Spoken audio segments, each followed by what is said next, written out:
Olá, pessoal! Como vocês estão? Tudo bem? Odete Costa aqui falando do RefloraCast, o nosso podcast que vem trazer informações para as mulheres que querem superar as suas dificuldades de violência doméstica, de abuso sexual, trazer uma ressignificação para suas vidas. E aqui nós estamos trazendo mais mulheres que vêm contar a sua história. Como que ela conseguiu sair dessa vida, denunciar o seu abusador e recomeçar e ter uma vida digna novamente. E hoje, especialmente, tem aqui a minha convidada, a Gislaine, que tem como profissão guarda municipal. Ela trabalha como instrutora, né? E integrante da patrulha Maria da Penha. E ela está trabalhando hoje como segurança e acolhimento e empoderando também, né, as mulheres aí do público feminino. Ela atua nessa linha de frente já há algum tempo, ela vai contar aqui para nós daqui a pouco. Só na violência contra a mulher nesse momento, né?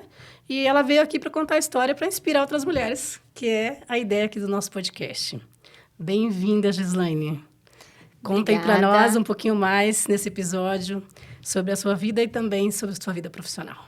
Bom, quero agradecer aí o convite, né, e sinalizar a importância desses momentos para informar e orientar as mulheres que ainda não sabem como tocar a vida depois de um relacionamento abusivo ou de uma violência entre familiares.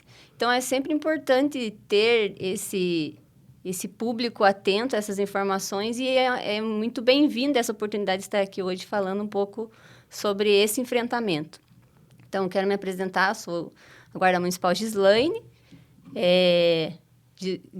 fora daqui, civilmente, me chamo Gislaine Aparecida Senei Kuchunski. Eu sei que é um nome um pouco difícil, mas as pessoas aprendem. Aprendem, sim. Já estou na guarda municipal há 16 anos, ingressei em 2009. Confesso que não era uma carreira que eu havia escolhido como trajetória, né, porque eu me formei como professora.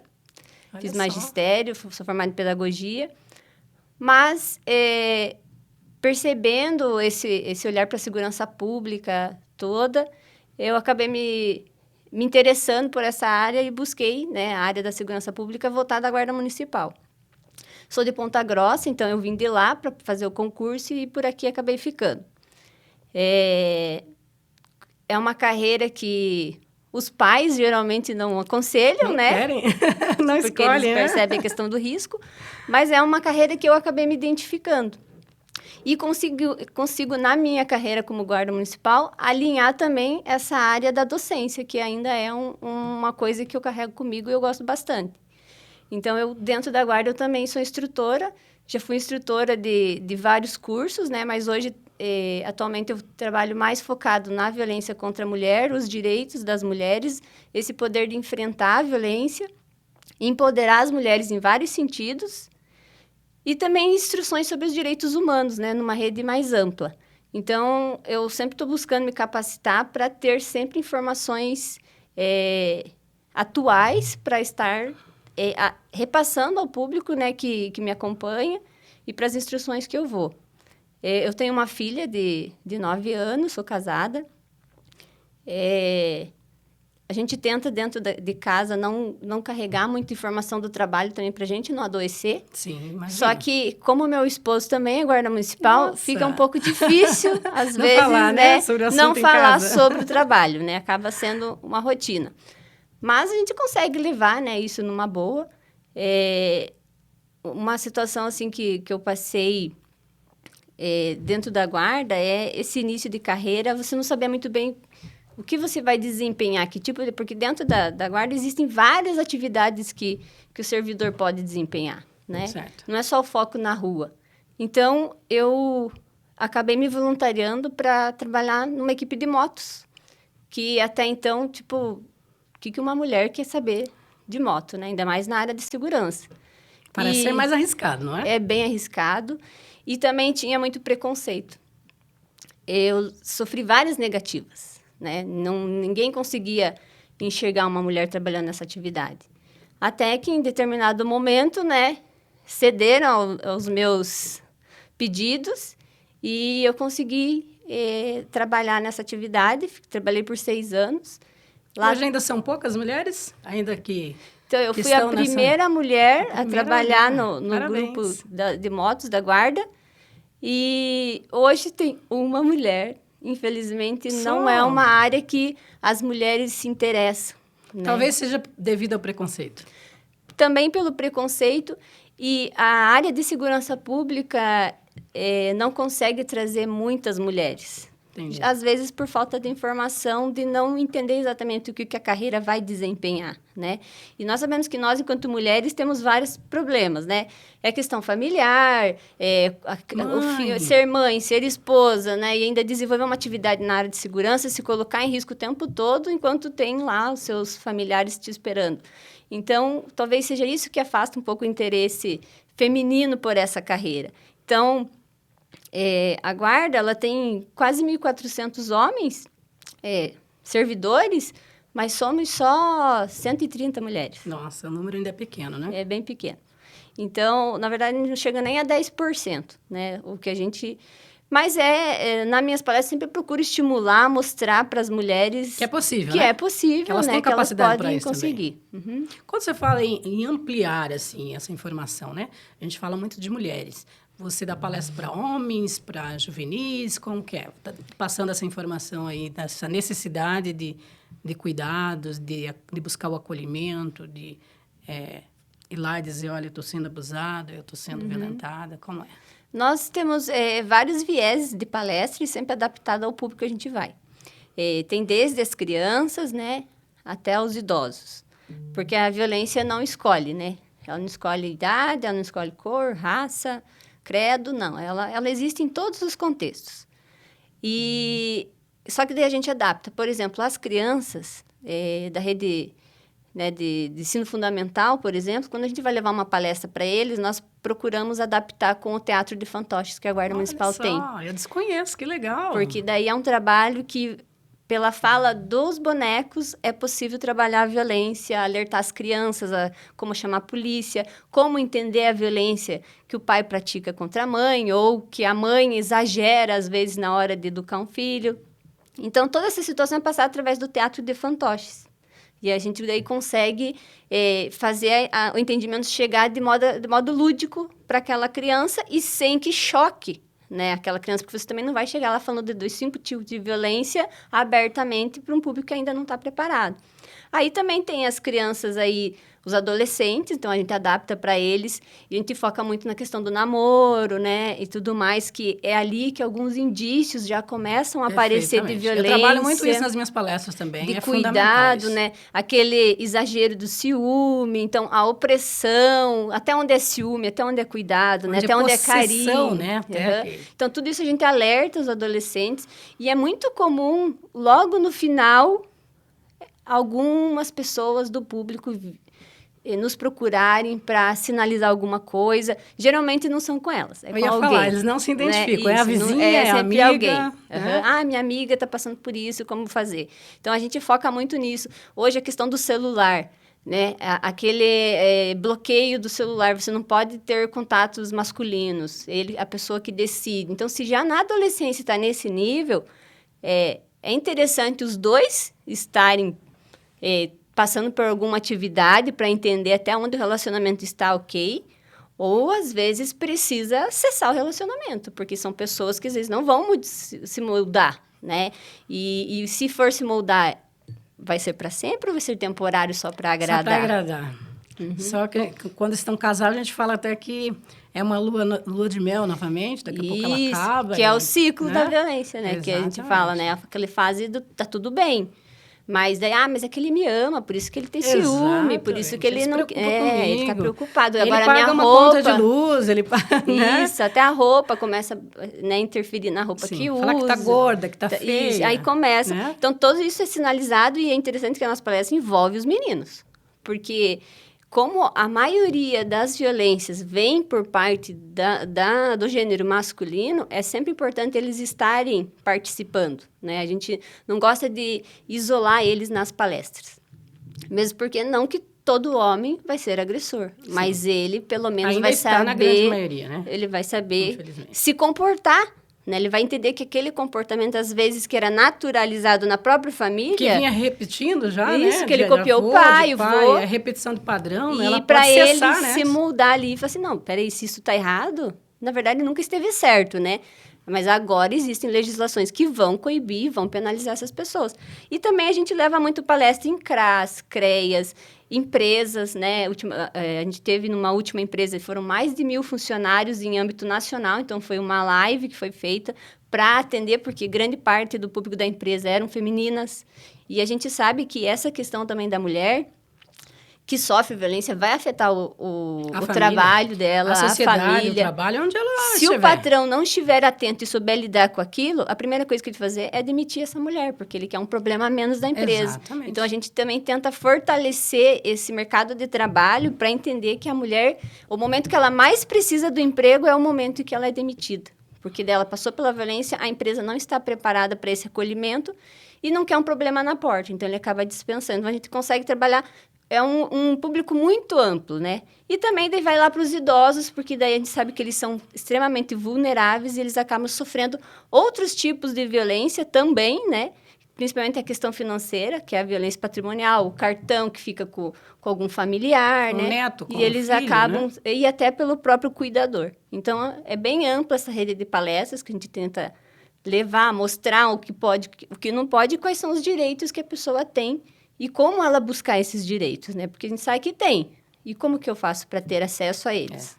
Parabéns, isso é importantíssimo. Eu faço palestras também, constantemente, e gosto muito dessa ideia de trabalhar já a criança, né? A educação dela é entender que o machismo não pode existir, né? E que, ao ver a mãe ou a irmã, que ele possa ajudar, possa também denunciar, possa buscar alguém para ajudar numa rede de apoio, na própria guarda, né? Nós teremos um novo episódio aqui de uma pessoa que ela é muito grata a vocês.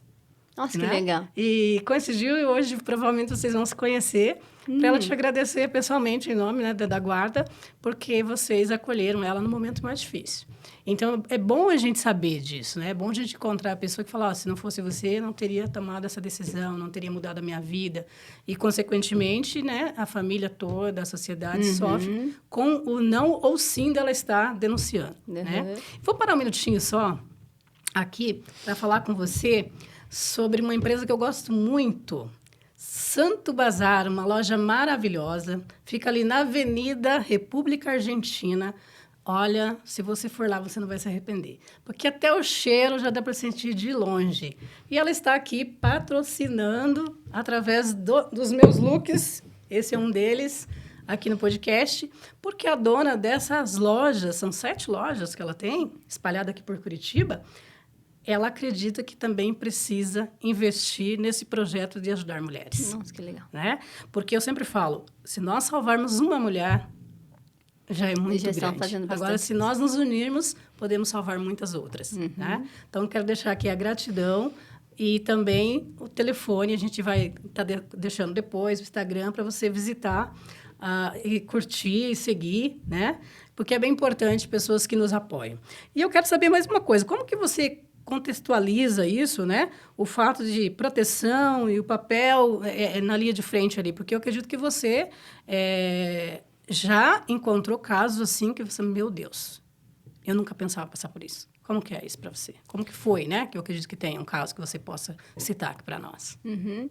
Só focando nessa parte, você falou de uma vítima que está grata, né? Nós nunca conseguimos ter esse feedback, porque nós atendemos até a violência cessar. Depois que a violência cessa, a gente não tem esse retorno. Porque se ela não nos procurou mais, é porque... Tá tudo bem. Está tudo bem. Então, é muito legal ter essa contrapartida, né? E com relação a essa questão da proteção, nós entendemos, assim, que a partir do momento que você está próximo dessa mulher, levando toda a informação, esse cuidado, o monitoramento dela a partir do momento que ela denuncia. Aqui já está se fazendo um grande trabalho de proteção, porque é evitar que novos casos reincidam, né? Que novos casos apareçam. Só que sim, gente, já passei por vários casos em que, às vezes, são casos insolucionáveis. Infelizmente, parece que não tem fim. Tanto por parte do autor da violência, que ele não consegue entender que aquele comportamento não está aceito na sociedade, não é aceito.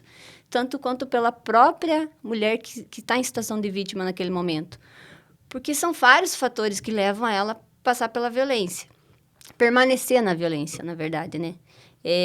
E só quem vive a violência sabe o porquê continua nela. Né? É muito fácil falar, é só se separar, é só mandar embora. Não, a gente sabe que no mundo real não é.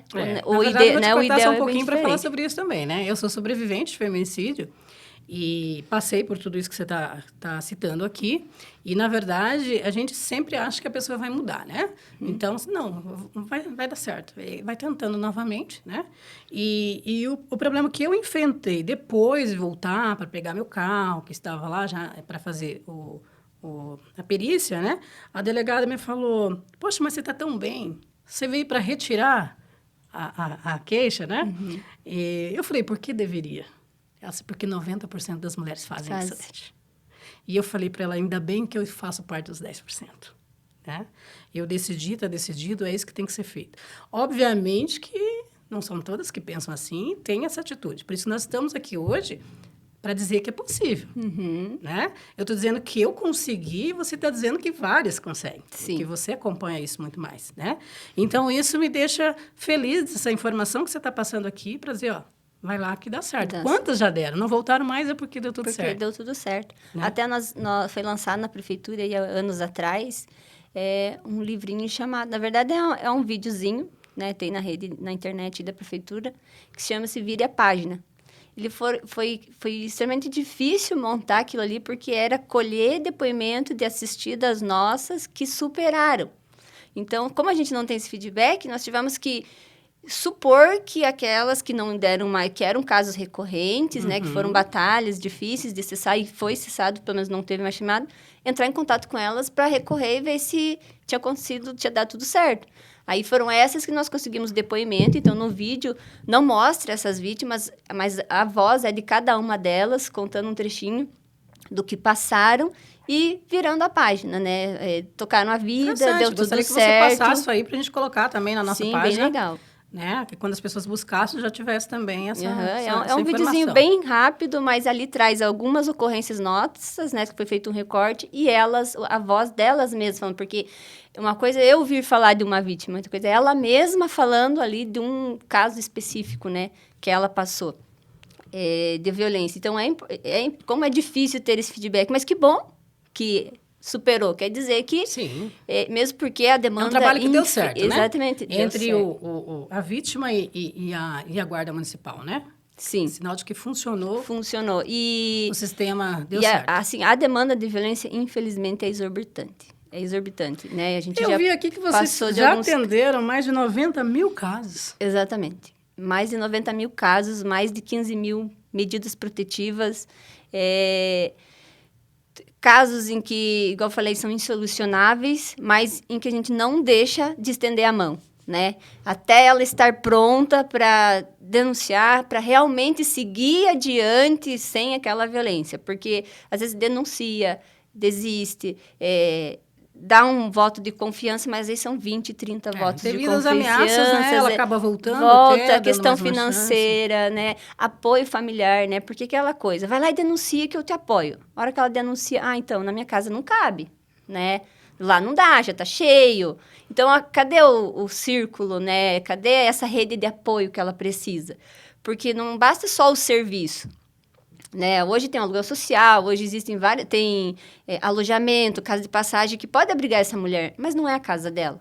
Ela precisa da rede de apoio. Mais, ela precisa da rede de apoio. É uma entrada de apoio, isso. Mas que esse segmento ela precisa ter outras pessoas. O fortalecimento vai se dar pelas pessoas próximas a ela, né? Que ela possa voltar para a casa dela, voltar à vida que ela tinha antes e também para os filhos, porque é difícil você mudar a rotina de uma casa, ainda mais porque você passou por violência. Aí eu conheço casos, viu, Gislaine, que a própria família, os filhos, eles se sentem envergonhados pela mulher ter ido lá e denunciar o pai, né? Uhum. Aí é o esposo, mas ela vê como pai, o meu pai, não o esposo da minha mãe, ela não consegue ver né? E ele é um ótimo pai. Né? Aquele discurso, ele é um ótimo pai. Em que momento que ele era ótimo? Não, quando ele não bebe. Que horas ele não bebe? De vez em quando. Então, tipo, ele sempre está alcoolizado, ele sempre está fazendo uso de alguma droga, que, né, que a gente sabe que isso gera um agravo na questão daquela pessoa que já tem essa característica de violência, quando ela bebe e usa drogas, aquilo lá exacerba, O né? narcisista, na verdade, né, Gislaine, ele nem se droga e nem bebe, mas ele chega a ser pior do que... Acaba sendo pior. Porque... E é bem isso que a gente fala nos nossos eventos, né? Que às vezes a pessoa fala assim, nossa, mas... A primeira coisa que a gente fala assim, ele faz uso de alguma droga, lícita ou ilícita? Não, esse que é o problema. Esse que é o problema. Ele vai até a igreja, inclusive, e esse não é o pior, porque ele faz tudo aquilo, né, de forma arquitetada e de modo a anular a mulher de tal forma que ela não consegue enxergar uma luz no fim do túnel. Mesmo você indo lá, explanando, mostrando as possibilidades, ela está tão amarrada aquele tipo de violência, aquele tipo de comportamento dessa pessoa, que ela não enxerga outra coisa. Então, demora muito tempo trabalhar essa mulher, né?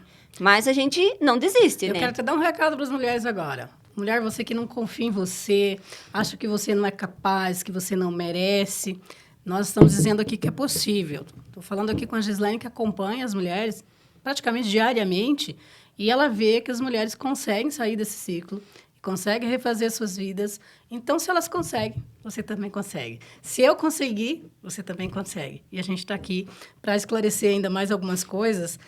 Eu quero saber, assim, na verdade, quem está na moto a gente chama de batedor, né? Isso ocorre na polícia rodoviária também, tudo mais. E quando você estava nessa função, o que você foi mais chamou a tua atenção? Assim, nossa, eu passei e vi algum caso ou só foi de uma ligação mesmo? Como que é? Foi denúncia? Então, a questão do batedor... são os grupos de motos e, geralmente, para você se tornar batedor, você faz um curso além. Eu, por exemplo, fiz um curso no Exército, Uau. Que é onde eu passei por muito preconceito, porque a gente sabe a questão militar, o quanto existe o machismo, não por todas as pessoas, mas por algumas que afetam a maioria, né? Mas mesmo assim, eu tentei dar o máximo lá para mostrar que uma mulher era capaz, sim, de se formar num curso tão importante que era, e era um curso extremamente... difícil, são 40 dias de curso em alta velocidade, se colocando em risco, né? Praticamente uma imersão ali, para você sair de lá pronta. Que o foco é esse, né? A escolta que você faz enquanto batedor é em alta velocidade, você tem que estar sempre à frente. Então, eu tive que me mostrar mais empoderada do que eu já me sentia para tentar... eu não sei se isso é das mulheres, mas é para mostrar o quanto você também é capaz, né? Não é querer desmerecê-los, mas mostrar que nós também podemos ser como eles são. E felizmente eu consegui, tanto que eu me destaquei entre os melhores lá nesse curso. E depois disso, né, trabalhando nessa área enquanto batedor, existiram várias ocorrências assim, que a gente atendeu, tanto de denúncia quanto na rua, né? Eu lembro que uma vez, enquanto a gente patrulhava, eu me deparei com um homem esganando uma mulher no meio da rua. Logo a gente fez a interferência, né? Já foi uma prisão em flagrante por causa da violência física. Uma outra situação, um indivíduo cruzando a Praça Rui Barbosa, uma praça super conhecida, super movimentada, com uma mulher agarrada pelo pescoço também, sendo arrastada. Ele tinha feito essa mulher de refém. Uau. E depois ele entrou num estabelecimento, ficou com uma arma apontada para a cabeça dela. Então, são várias situações que a gente se depara, né, e tenta ajudar da melhor forma para que o resultado fim seja o melhor para todos, né? E, felizmente, todos os casos que eu atendi foram satisfatórios. E qual foi que mais te impactou? Assim, falou, meu Deus, eu nunca pensava em ver e inclusive, fazer parte dessa história dessa mulher. Então, quando eu entrei na Patrulha Maria da Penha, a patrulha tem 11 anos, né? Esse ano completou 11 anos. Eu estou na Patrulha 10. Ah, bem, entrou nisso. Logo depois, né, que ela foi criada. Eu lembro, assim, que tudo me impactava, né? Porque era um contexto totalmente diferente. Novo, o né? batedor, o foco dele é qualquer ocorrência imediata ali na rua. A Maria da Penha é a casa da pessoa. É onde, supostamente, ela estaria segura, porque ela está entre os seus. Então, tudo me chocava. Tudo, para mim, era extremo. Qualquer violência, para mim, era extrema. Só que daí eu comecei a criar filtros, né? Mesmo porque eu comecei a me abalar com aquilo. Sim, se você não se blindasse, chegava lá sem ter condições de trabalhar. Seria eu que precisaria de ajuda, né? Aí, só que daí, no meio disso, a gente conseguiu, né, entender. Eu passei por capacitação também para aprender isso e tudo mais. E ter esse toque mais cuidadoso com a mulher. Porque o serviço da ocorrência na rua é um serviço que você tem que agir com mais firmeza. Você encontra todo tipo de Exatamente. pessoa, Então, né? não é o mesmo trabalho. É totalmente... É virar uma chavinha. E no começo, para mim, foi difícil. Porque a minha voz de abordagem era extremamente firme... né, com mais objetividade ali e tal. Quando você vai atender a mulher, já é com cuidado, é um zelo. Então, até no bom dia, né? Bom dia. Então, até o tom de voz você tem que moldar, os gestos que você fala. O teu olhar fala muito, a forma que você se posiciona fala muito. Então, se você não se cuidar, você já perde a vítima ali. Então, tudo isso eu tive que trabalhar em mim mesma. E o caso, assim, que me chocou mesmo, foram 2. Ela é estrangeira, de origem árabe, 40 e poucos anos, com um filho em comum com o autor de violência, ele 70 e poucos anos, numa área nobre da cidade. Porque todo mundo acha que a violência acontece só na periferia. Eu ia falar justamente isso, né? Tá em todas as camadas sociais, Não existe distinção para isso. Então, até eu falei assim, nossa, vem até... na área nobre, violência física, porque geralmente você percebe mais violência patrimonial. Ou né? até psicológica. Ou a psicológica. Né? Dificilmente a física, porque não querem que isso gere mídia também, né? Só que daí chegou aquele caso, começamos no atendimento, ela fala muito pouco português, e a gente conseguiu ir dando auxílio para ela, precisou levar ela para abrigamento, para sair da violência. A casa que eles moravam tinha... mais de 5 metros de altura, ele, uma pessoa idosa, conseguiu pular o muro dessa residência. Nossa. Então, ele tinha a idade de uma pessoa idosa, mas ele tinha comportamento de um juvenil. Do que você tinha visto. Exatamente. Até então. E pulou para praticar mais violência contra ela e tudo mais. Aí ela foi preciso levar ela para abrigo. Ele descobriu o lugar do abrigo. Ele perseguia o veículo do abrigo que levava ela para ir para a escola, para ir na igreja. Então, foi uma pessoa, por isso que a gente fala assim, às vezes é insolucionável, só que felizmente o caso dela foi solucionado. E ela nunca desistiu. Ela sempre que tinha situação, ela acionava, ela chamava, ela buscava os serviços, mesmo sendo estrangeira, que conhece menos ainda, né? E ele, por ser estrangeiro também... ele tinha isso da cultura dele, em que a mulher tem a submissão, é só ele que trazia é só ele que sustentava, ela não tem nada, ela não tinha direito algum, né? Então, a gente conseguiu mostrar, espera aí, ele está no Brasil. Ele vai se adequar às regras do Brasil. A cultura dele é no país dele que nós não temos como interferir. Mas aqui dentro ele vai seguir a nossa regra. Foi difícil, ele foi preso várias vezes, e daí pela questão da idade ele acabava saindo, né? Aí, depois do abrigamento e tudo mais, mudou ela de lugar. Ela teve que alugar kitnet, várias situações. Ela arrumava emprego, ele descobria, ele ia lá, fazia ela perder o emprego. Difícil, extremamente difícil. Com medida protetiva e tudo mais. Só que a gente conseguiu. Ela até, na época, a gente tem alguns vídeos nossos, né, que a gente criou, ela dando um depoimento, né, e ela usa burca, ela segue toda a cultura dela.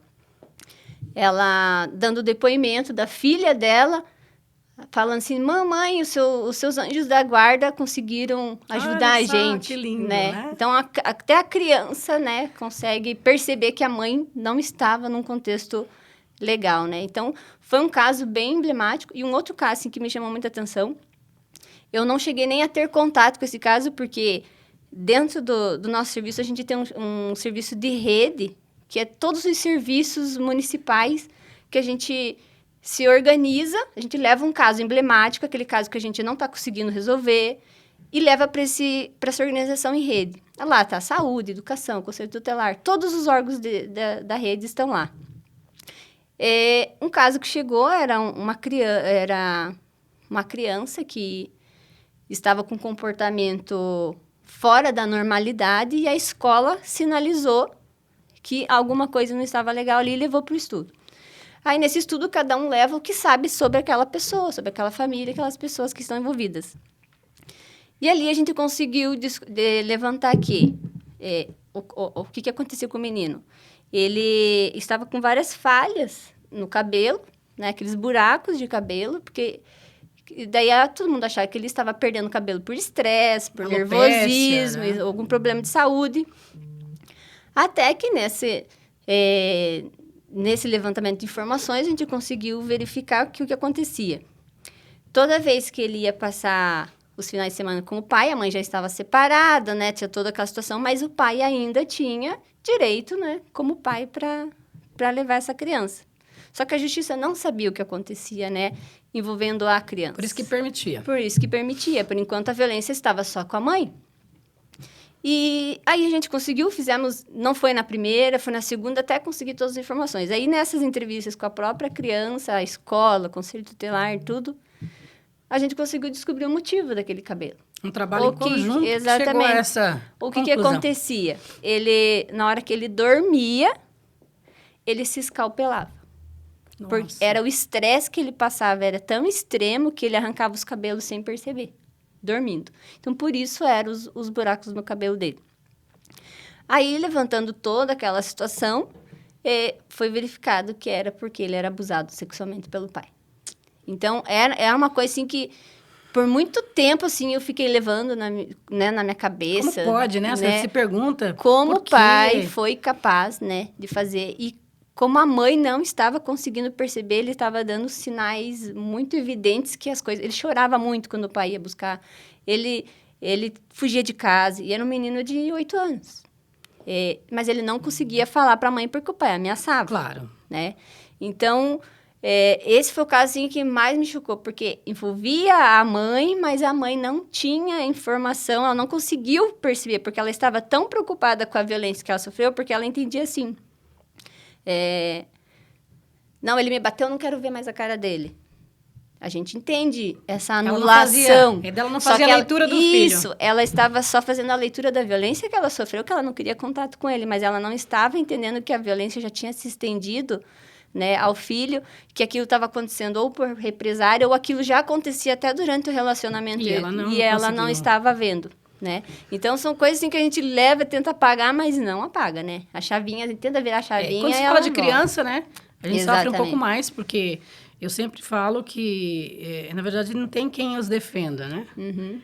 São extremamente vulneráveis. Exatamente. Né? Agora, a minha pergunta como eu ajudo várias mulheres, e elas ligam para mim, alguém fala que eu existo, enfim, que eu posso ajudar. E eu também tive um caso, assim, de uma pessoa que... Ele era brasileiro, mas ela não. E ele começou a esconder os documentos dela, batia nela para não deixar ela voltar, né, para seu país de origem. E quando eu liguei, que foi a PM, no caso, que foi a sargento Marina, inclusive, mas quando ela chegou lá, ela disse, não, isso não está acontecendo. Não está acontecendo. Meus documentos não foram escondidos, enfim. Isso acontece também com a guarda? Acontece. Acontece porque, igual a gente fala, a gente nunca sabe o que está por trás. Se é uma ameaça, ou se às vezes até a pessoa fica com dó de se separar da pessoa, porque ela não tem ninguém e agora sou só eu. Mas, infelizmente, acontece. A gente, na hora do monitoramento da medida protetiva, que é o foco da patrulha, chegar lá e ele está lá. Mas por quê?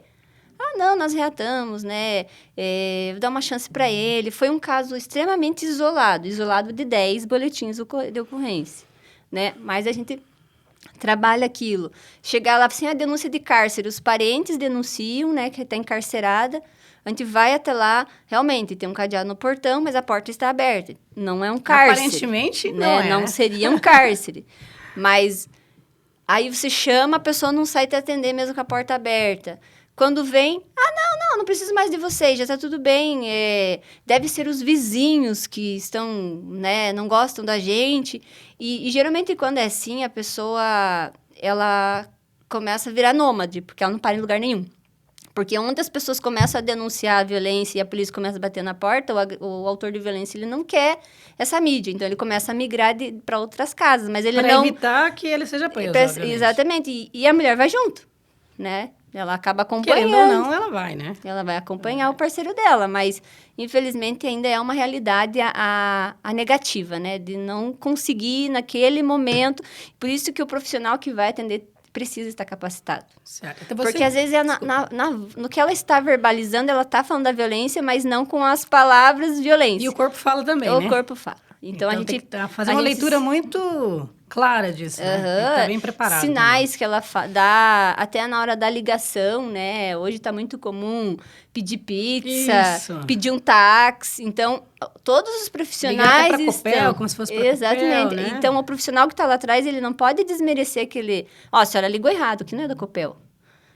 A primeira pergunta é violência doméstica? Ela vai dizer sim. E hoje você acha que agora está preparada para tudo isso? Hoje vocês estão...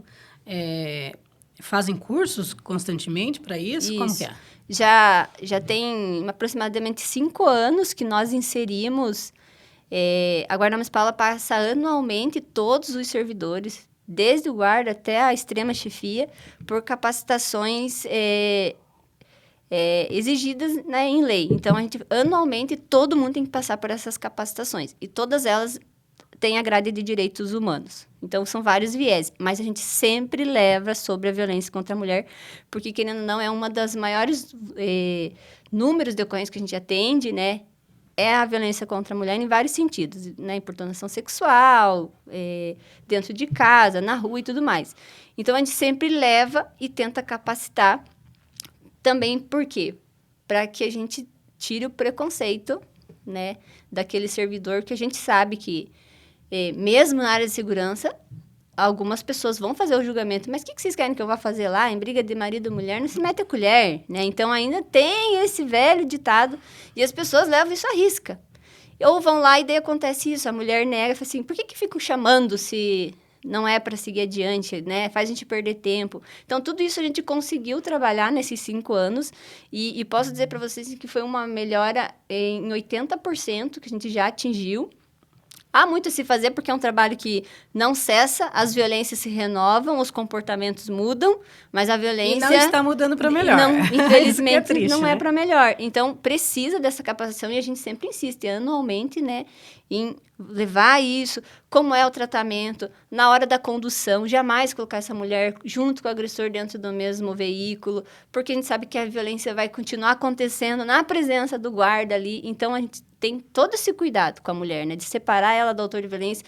Na hora que a gente chega na casa para atender, ela é ouvida separadamente dele, justamente porque ela vai, às vezes, querer sinalizar alguma coisa e como ele está próximo, ela vai negar. Ela vai se sentir acuada. Tudo isso... Né? Você falando dessa história, né, em história de marido e mulher não se mete a colher, isso não pode acontecer mais hoje, né?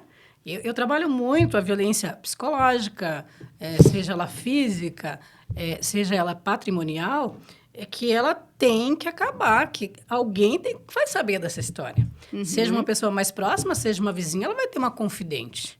E alguém tem que ajudar a encorajá-la para ela tomar essa decisão de denunciar.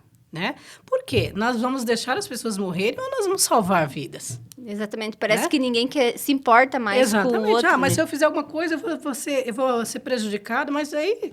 Então, prejudicado é uma coisa, perder uma vida é outra. Exatamente. Porque quando a gente fala de filhos que ficam órfãos, de mães que ficam sem seus filhos, então, assim, é uma coisa muito séria. Então, meu convite hoje, mulher, é para você lembrar disso, falar para os seus filhos, falar para o seu esposo, que não importa se é mulher ou homem, a gente tem que ajudar a denunciar. Nós precisamos ter responsabilidade como cidadão, como ser humano, de salvar vidas. Você está convidado a, inclusive, depois contar a sua história aqui. Vai lá no YouTube, RefloraCast, vai lá e comenta. Olha, eu tenho uma história, eu quero contar a minha história, eu quero dizer que eu consegui, ou que eu ajudei uma vizinha, ou que eu ajudei a salvar uma vida. A gente quer saber para contar aqui também.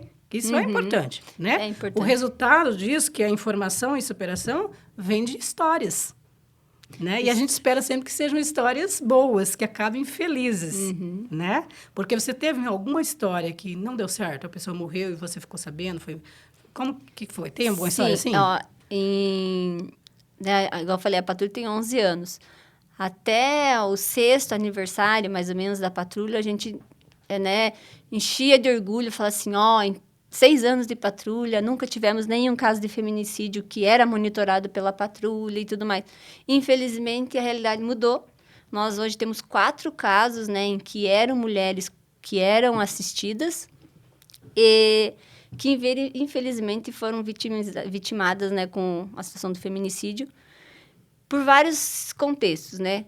o autor de violência que planejou, arquitetou tudo aquilo, né? Contratou pessoas para ceifar a vida dessa mulher, assim como aquelas que nas nossas visitas diziam que estava tudo bem. Porque talvez ela não estava conseguindo observar ou entender que aquele comportamento de aproximação mínima que estava acontecendo é porque algo estava sendo planejado contra ela, né? Então, é aquela coisa assim, não, ele é uma boa pessoa. Ninguém jamais vai passar pela cabeça que a pessoa será capaz de ceifar sua vida. Porque você não quer mais manter um relacionamento. Então, foram casos e uma delas, nós recebemos a demanda, mas não deu tempo de fazer a visita. Né? Que foi o último caso que a gente atendeu. Não deu tempo. Então, são casos que aí o mais difícil é você ir na casa, né? E saber que... Porque nosso trabalho de patrulha é ir na casa. Não é por telefone. É já ir para efetivar... Exatamente. Mostrar para ela. De imediato... O foco é ir na residência, porque o nosso carro é caracterizado. Então, as pessoas na rua ali, todo mundo vai saber. Mas todo mundo vai saber que eu sofro violência? Todo mundo já sabe, né? As pessoas já sabem. Só que é um alerta também para os demais vizinhos que às vezes ainda não fizeram nenhuma denúncia, ainda não perceberam. Se não perceberam que aquela mulher sofria violência, agora eles sabem, então eles vão chamar. Então, é uma forma de avançar na rede de apoio dessa mulher. E tem casos que a gente chega lá para visitar que a família não sabia. Poxa. Né? Você chega lá e fala assim, a gente está aqui para falar com a fulana. A gente procura não expor nada sobre o contexto que a gente está indo lá, mas a gente também não tem como saber que o pai e a mãe não sabiam que a mulher tem uma medida protetiva. Então, quando a gente pergunta lá, por que vocês estão aqui? Aconteceu alguma coisa com ela? Porque ninguém sabe que a gente ia visitar. Assim, não, é por causa de uma medida protetiva que ela fez contra o fulano. Não estou sabendo, vocês devem estar no lugar errado. Né? Por estar passando por essa situação, ela tem medo de ser julgada, então ela acaba não ocultando. Por mais que essa família, às vezes, ela tenha um bom relacionamento, ela tem esse medo. E tem medo de qualquer julgamento, de o que vão pensar de mim, né? E daí ela sinalizou, falou assim, olha, eles não sabiam, agora estão sabendo. Eu falei assim, não leve isso como forma negativa. Agora você tem uma rede de apoio, você estava sozinha. Daí até o familiar dela falou assim, por que você nunca nos procurou? Nós teríamos te acolhido, teríamos te cuidado, né? Ajudado você. Não sabia que foi tão grave assim a ponto de ter uma medida protetiva. Eu falei, daí ela ficou assim até meio deslocada, mas aí ela entendeu, né, que é importante os familiares saber, porque eles também vão poder estender o apoio a hora que acontecer alguma coisa com ela, né?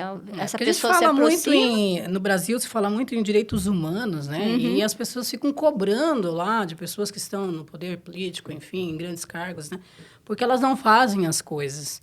Mas nós temos que entender que nós temos a mesma responsabilidade, não só com as armas que eles têm, né? Porque eles têm mais condições. Mas nós também temos que ter essa responsabilidade. Onde que está o ser humano, Odete? Onde que está o ser humano, Gislane, que está fazendo algo ou não por alguém, né?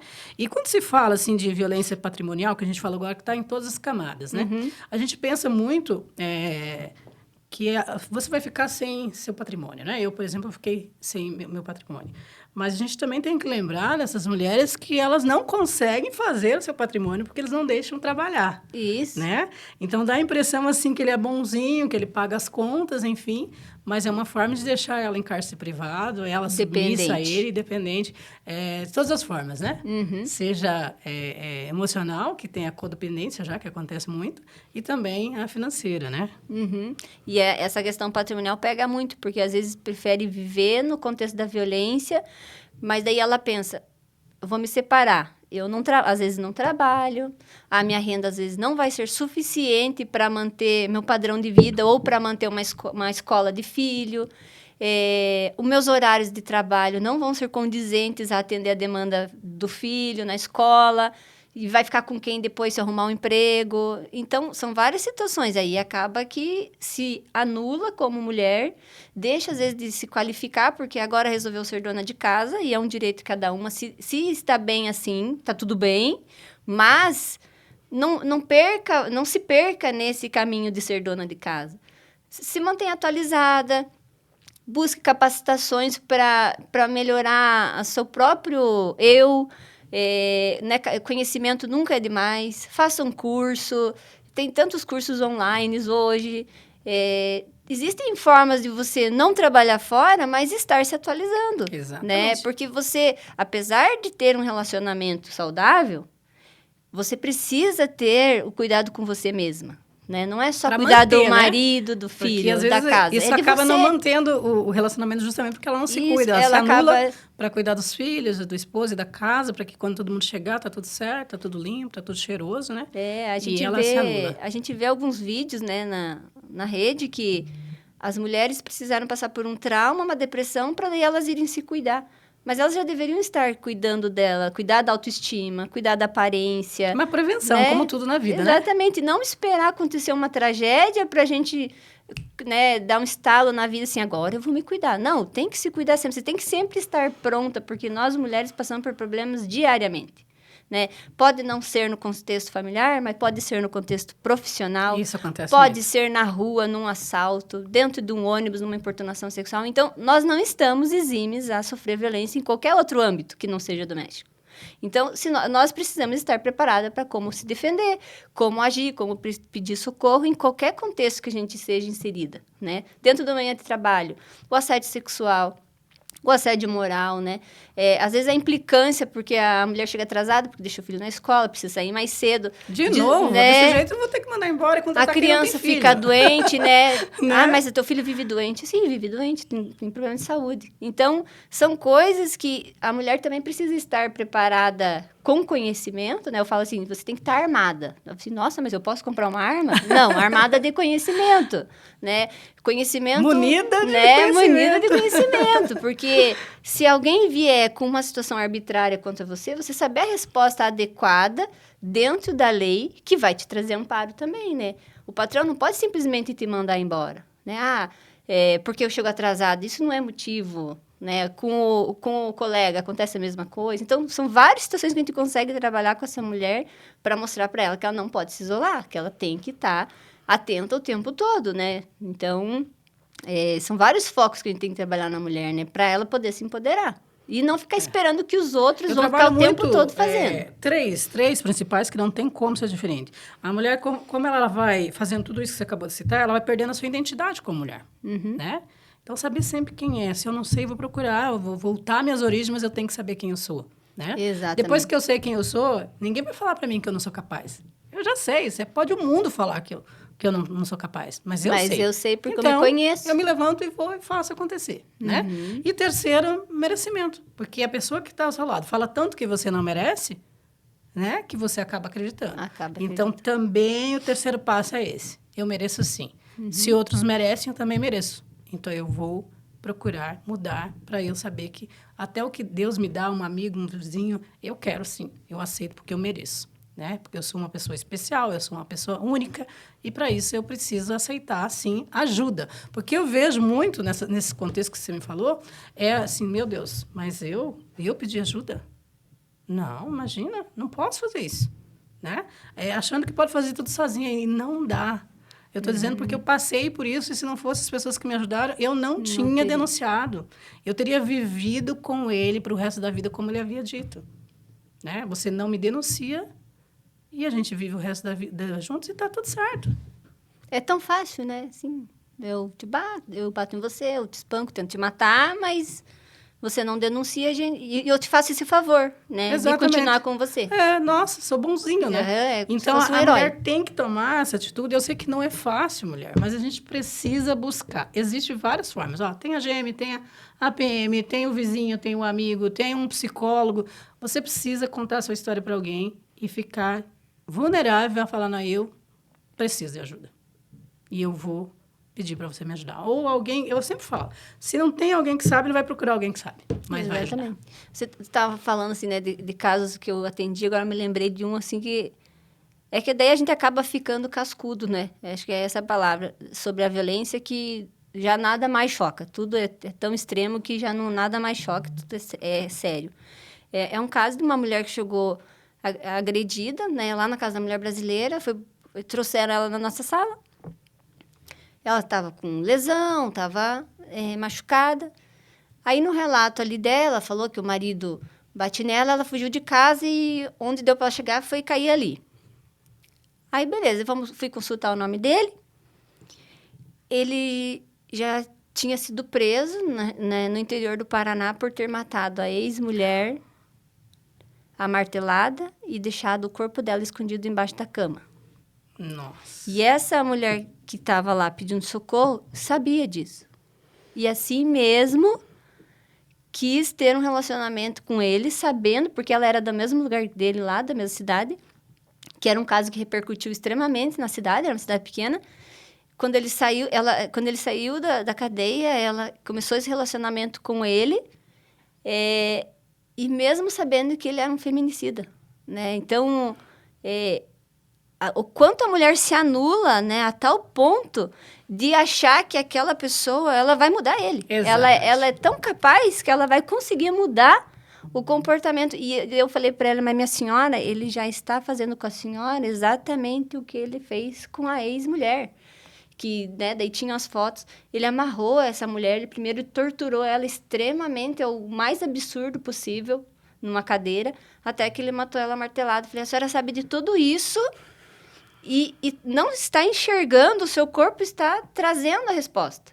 Ele já está praticando. Eu falei, a senhora vai ser a próxima vítima dele. Exatamente, seria ela o próximo falou assim, passo. não, mas ele fez isso comigo, mas eu acho que ele ainda tem jeito. Então, mesmo você desenhando, né? Até quando eu soube do caso ali que ele tinha feito com a ex, eu até tive cuidado, porque não sabia se ela sabia, né?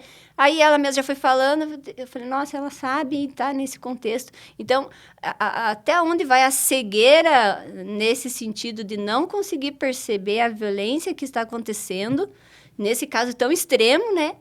A ponto de achar que, agora que conheceu ela, vai estar tudo certo. Ela vai mudar ele. E não vai mudar. Na verdade, ela está achando que ela é Deus já, né? Uhum. Chega, eu sou o Deus na vida assim, dele, o cara chega na vida dela. A cadeia não mudou ele, né? Ele não conseguiu a reeducação, se ressocializar, porque ele está com os mesmos comportamentos. E ele está dando indício que vai lhe matar. Então, as portas estão abertas para a senhora. Mas a senhora quer essa ajuda? E ela não quis. Ela não quis. Então, não sei depois, né? Não soube nada sobre ela depois. Mas você vê como é grave, né? Nem numa situação assim, porque a violência psicológica a gente sabe que ela é mais mansa. Ela é aquela situação dentro de casa, aparentemente né? inofensiva, né? É totalmente inofensiva. Se você só é ofendida, né? Menosprezada, diminuída, ridicularizada. E depois você começa a ser isolada, daí começa a avançar a violência em outros níveis. Mas até então, ninguém se percebe na violência. Tá tudo ali, é uma violência sorrateira, né? Passa despercebida. A família, o cara às vezes tem um comportamento... A gente fala o cara, né? Mas tem muitas mulheres agressoras. Claro que tem. Né? E a Maria da Penha, ela não foca em gênero, na questão do autor de violência. O gênero é só para a vítima, né? Que é a mulher. Hoje mas você poderia dizer o percentual violência... que nós temos na quantidade de mulheres e de homens? Ainda é bem alta a questão masculina, né? Porque chega a 90%, por causa da pouco mais de 90%. Isso, por causa da questão cultural que ainda vem... A gente precisa, igual você falou, precisamos trabalhar as crianças. Né? Se a gente não começar a trabalhar essas crianças e falar abertamente com elas sobre a violência e comportamento que se espera de um homem, né? Nós não vamos mudar lá na frente. Não é uma coisa para amanhã, para ano que vem, é uma coisa futurista, né? Então, tem que ser iniciado, tem que ter um projeto que inicie esse trabalho. Eu acho que eu chego assim até um pouquinho mais que isso.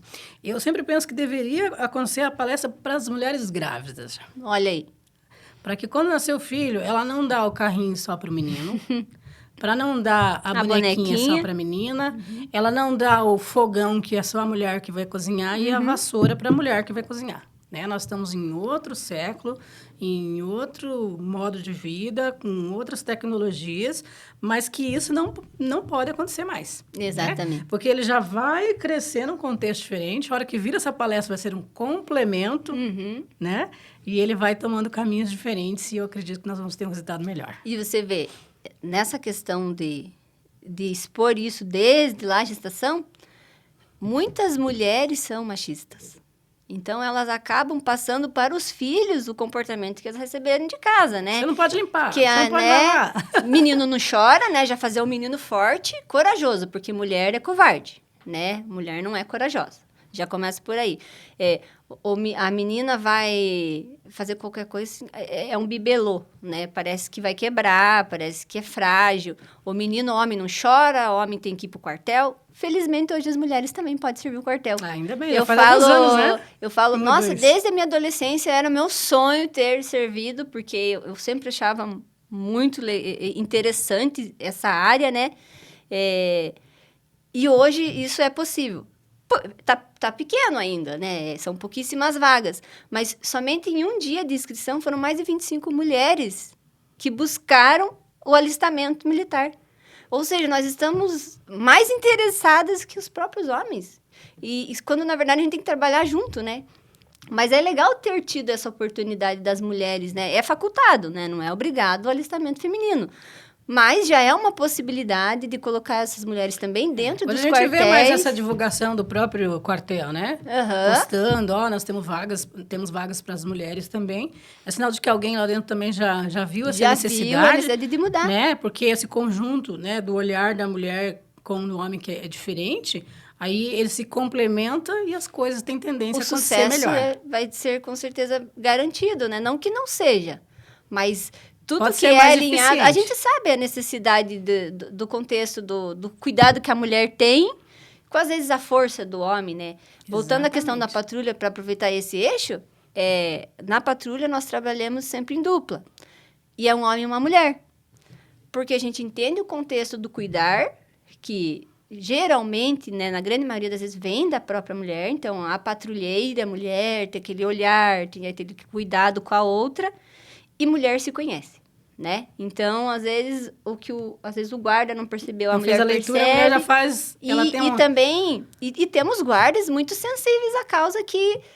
Às vezes a mulher ali não viu, ele falou assim, viu, mas você viu tal coisa? Às vezes você tá ali conversando com ela... tem uma percepção mais aguçada, provavelmente, Isso, né? E às vezes você tá ali conversando com ela, focado no que ela está dizendo, o homem, ele tá ali analisando a casa, o animal doméstico preso ali, que também sofre violência, porque geralmente a violência começa no animal doméstico e vai se estendendo, porque ele é aquela pessoa que não bate na mulher, mas ele desconta no cachorro, ele desconta nos móveis, então... são indícios, né?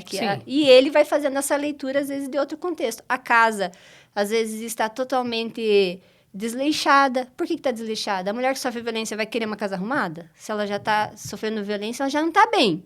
Então, não é fazer julgamento assim, nossa, não cuida da casa. É o outro olhar. Assim, por que será que ela não está cuidando da casa? Por que a criança está descalço ali na terra? Por que a criança está suja? Por que não está dando de comer? Por que não está levando para a escola? Então, são outros contextos. Então, a gente junta esses dois para que tenha um resultado fim suficiente para ajudar ela ao máximo. Né? Então, por isso, esse casal trabalha junto. E também a questão da força física, né? Claro, nós somos mulheres, a gente pode ter até a garra de uma leoa, mas a gente sabe que na hora do contexto físico, a gente precisa também desse homem para nos ajudar, né? Então, é um eixo, é um elo, né, de pessoas que têm amor à causa e tem responsabilidade também, leva uma responsabilidade, né? Ele também compra essa ideia dessa necessidade de ajudar as mulheres, né? Uhum. Então, me diz mais uma coisa. O que você hoje pode ensinar, deixar de ensinamento aqui, depois de ter dito já tudo isso, né? Para empoderar essas mulheres, orientar essas mulheres, assim, em poucas palavras, que você pode dizer para elas? Olha, o que se pode fazer, o caminho é esse, com quem falar, enfim. Olha, hoje aqui, em termos de município, né, de Curitiba, nós temos a Patrulha Maria da Penha, tem a Guarda Municipal, mas temos a Casa da Mulher Brasileira.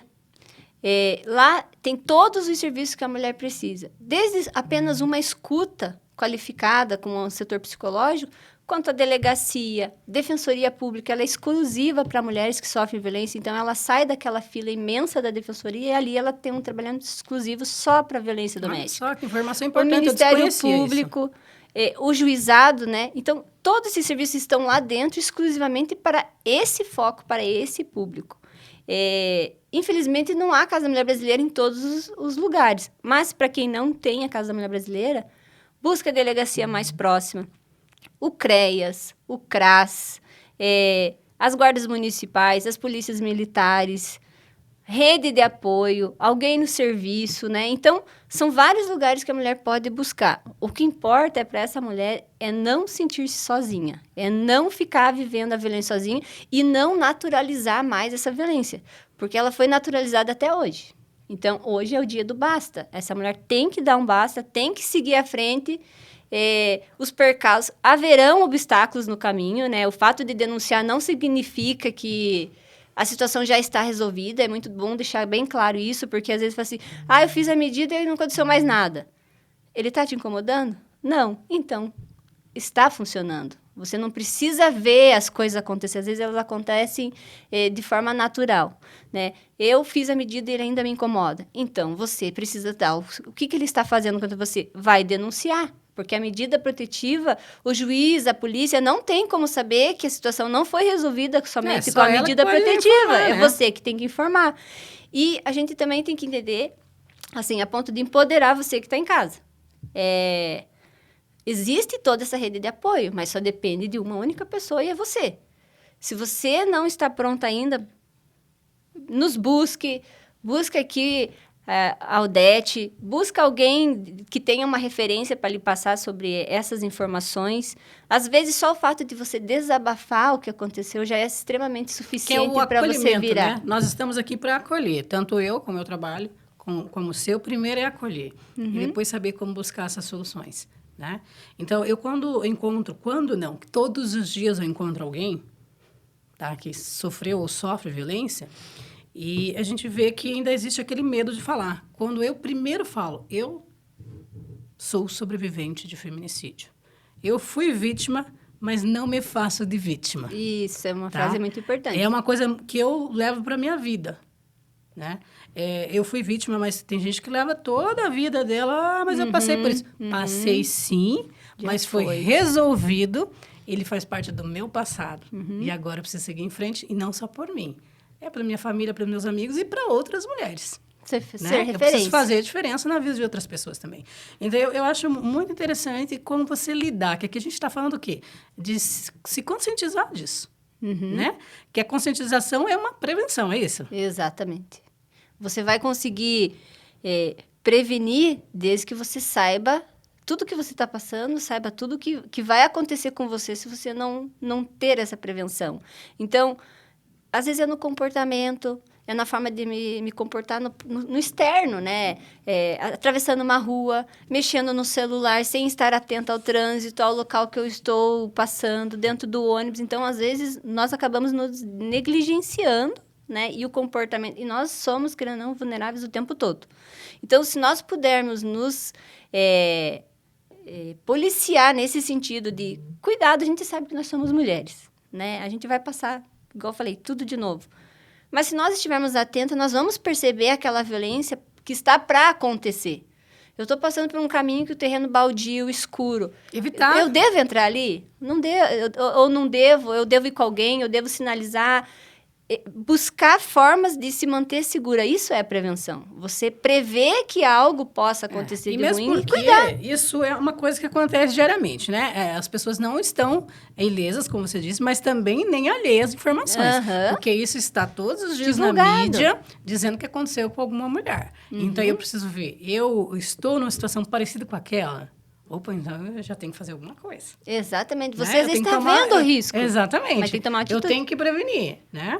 Claro que nem sempre é possível. Eu, por exemplo, eu mudei de estado e mesmo assim... A violência te seguiu. Exatamente.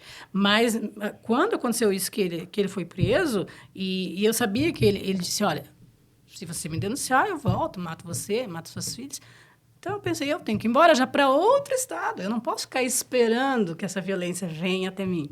Se eu posso já... Se você tem condições de sair, você tem que sair. Então, tem que resolver, né? Eu não estou dizendo que é fácil, de jeito nenhum. Estou dizendo que é possível. Se você sabe quem você é, você sabe, não, eu vou fazer. Porque alguém vai me ajudar. Seja a polícia, seja o vizinho, seja o amigo, seja a minha família. Eu tenho que tomar a primeira decisão, que é muito importante, né? E mesmo que você esteja sozinha, porque, igual você falou, mudou de estado. Às vezes muda para lugares onde não vai ter rede nenhuma, né? Casa nova, pessoas novas. E agora, o que fazer? Mesmo assim, você ainda Você pode buscar uma igreja, você pode buscar, Sempre né? tem alguém querendo ajudar, né? Alguém vai, né, os serviços, não é porque você mudou de estado, mudou de país às vezes, né? A gente tem aí os estrangeiros vindo para cá e os autores vindo atrás, né? Então, essa facilidade de passar o nosso continente. Mas existem os serviços, né? Busca se fortalecer, busca denunciar, a medida vale para qualquer lugar no Brasil, então mudou de estado, a medida vai te acompanhar, mas o importante é não ficar calada, é não ser permissiva, né? De acreditar que aquilo ali acabou simplesmente porque eu fiz uma denúncia. Então, você assim mesmo, né? A gente fala assim, nossa, mas a mulher ainda tem que ficar se cuidando. Temos que ficar nos cuidando, sim. Isso faz parte de nós mesmos. Nós já temos isso de essência. Mas isso é fundamental para você manter a tua vida segura e, assim, das pessoas que vão estar com você. Porque a gente sabe que tem autores que, às vezes, não vão mais procurar essa mulher, mas vão procurar familiares dela, porque sabe que, através deles, essa mulher vai voltar para ele. Então, é uma moeda de troca, né? Então, não ceder. Se vai ceder, busca entender até onde é permissível, né? A gente fala assim, mas então agora não posso mais. Não, você pode, você tem o direito, a medida protetiva, ela pode ser cancelada quantas vezes você quiser, você pode pedir quantas outras vezes for necessário. Você viu que quer dar essa chance? É um direito seu, né? Você não vai ser isolada, nenhum direito seu vai ser violado, é um direito. Mas a gente vai expor para você quais são os riscos. Se assim mesmo ainda é possível, são vários casos de autores de violência que uma única denúncia na delegacia foi suficiente. Por quê? Porque eram pessoas que culturalmente entendiam aquilo ali, mas entenderam que o ato não é permitido. Então, a medida, tanto que eu falei, mais de 90% das medidas são suficientes. Aí, quando não é suficiente aqui em Curitiba, pelo menos, aí temos o botão do pânico. Sim, eu ia falar justamente isso. Temos o botão do pânico. Aí são aqueles casos extremos, né? Que somente a medida não foi suficiente para dar um basta e cessar aquele monitoramento, aquela violência constante. Aí vamos para os casos do botão do pânico.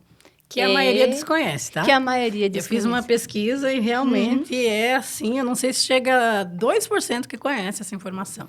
Por isso que nós estamos aqui para sempre falar sobre isso, repetir se for necessário, como a sargento já esteve aqui, você, para falar que tem todos os meios possíveis.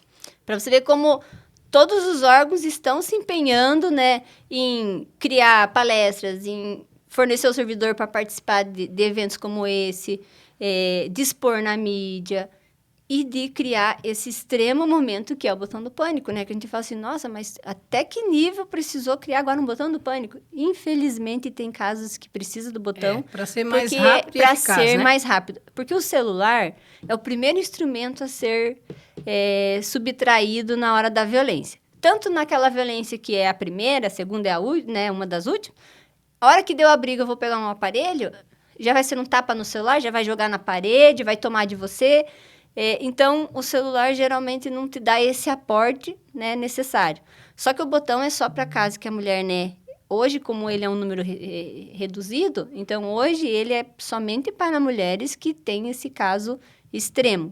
Como ele é um botão físico, então a mulher, ela utiliza junto ao corpo, ela aciona por cima da roupa e quando ele começa a gravar. Pelo celular, claro, quando também, tem, né? Agora a Polícia Militar também vai expandir, né? Isso. Nós também estamos com um projeto de expandir através do app, porque tem mulheres que ficam envergonhadas de usar o botão físico, apesar dele não ficar visível. Mas é aquele fator, assim, né? Mental, né? Eu tenho uma vítima, né, que a gente até chama ela para as palestras, porque ela é uma pessoa que a gente manteve o contato, né? Ela foi lá nos agradecer e tal. E ela devolveu o botão do pânico porque ela falava assim, cada vez que eu tenho que colocar ele para carregar, me vem toda a recordação. Ela falou assim, olha o que eu tô tendo que passar, tendo que pôr para carregar isso comigo. E ela é advogada, vai num fórum, daí tem que tirar, né, colocar naquela caixinha. O que é isso? Um botão do pânico. Tem que explicar toda a situação. Então, fica constrangida. Fato, né? Então, ela falou assim, apesar de sofrer a violência, como agora deu uma acalmada, eu vou devolver. E quando tiver o app, eu vou querer o app. Porque eu me aciono ao gatilho, não adianta. Por mais que eu faça trabalho psicológico, eu faço sessão, faço tudo, me vem só de pegar ele e colocar para carregar, me vem toda essa lembrança. Imagina. Então, a gente também tem que cuidar para não revitimizar essa Sim, mulher, sim, né? claro. Esse é um trabalho importante. Então, o botão, ele... E é aquilo que você falou da vítima, ser vítima. Às vezes a mulher tá tão mal psicologicamente que ela se coloca num ponto de vítima e ela não quer sair mais, porque parece que se tornou confortável. Então, a gente também tem que trabalhar isso nela, né? Hoje, a Lei Maria da Penha traz lá no artigo 22 que os homens vão passar por curso de reabilitação, trabalho em grupo. Mas e para a mulher? Existe essa possibilidade?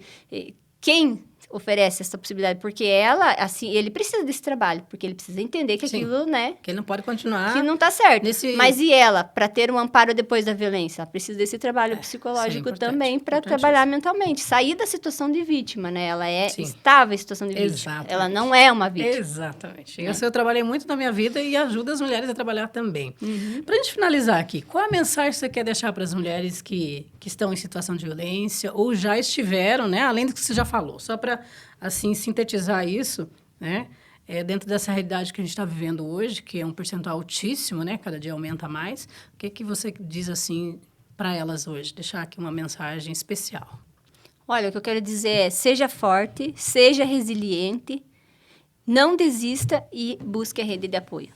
Se apoie em alguma coisa, né? Igual eu falei, se apoie em religião, em pessoas próximas, se apoie às vezes no trabalho, na faculdade, mas não se isole, se mantenha firme e não desista, né? Não siga essa batalha sozinha. Pense que tem toda uma rede que vai te ajudar, né? E eu, enquanto patrulha, estou aqui disponível para te dar essa mão.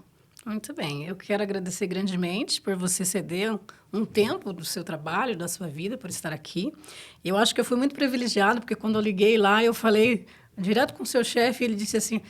Quem vai lá está na minha frente agora. Né? E foi assim, de pronto atendimento, vocês se dispuseram a vir, né? Ele te liberar para estar aqui, que eu sei que é um trabalho que também tem que ser feito, né? E transformador, né? Tenho certeza que vai fazer diferença na vida das mulheres, vai ajudar a família, o vizinho a ter mais clareza de como fazer, né? E quando e que é necessário fazer. Isso ficou, acho que, bem claro. E saber que não está sozinha, né? O que você falou, eu acho que isso aí é fundamental. Né? Tem gente que, quando tem um problema, ele quer se isolar porque ele acha mais fácil. Mas não é, né? Então, a gente quer deixar aqui, né, esse recado para você, mulher, que nós estamos à disposição para te ajudar, para te ouvir, para te acolher, para te aconselhar e tomar soluções que sejam necessárias. Né? Então, eu deixo aqui meu abraço para vocês, Gislaine. Leve meu abraço também para toda a Guarda Municipal. Né? Você vai conhecer essa pessoa hoje, né? Que ela quer te dar um abraço, quer te agradecer. Legal. A gente quer fazer isso em nome também de todas as mulheres que são cuidadas por vocês. Né? E deixar aqui o nosso convite para você também fazer parte do nosso próximo podcast. Se você tem uma história de superação, se você tem informações que ainda a gente não trouxe aqui, pode me ligar, fala lá no meu telefone DDD 41 99613 2818, tá? E nós estamos aqui aguardando pela sua história. E um abraço a todos, né, que também tiveram seu tempo aí para nos ouvir. Vai lá, se inscreve no canal, dá um like e compartilha com outras pessoas que você conhece e que você acha que também precisa dessa informação. Um abraço, até a próxima.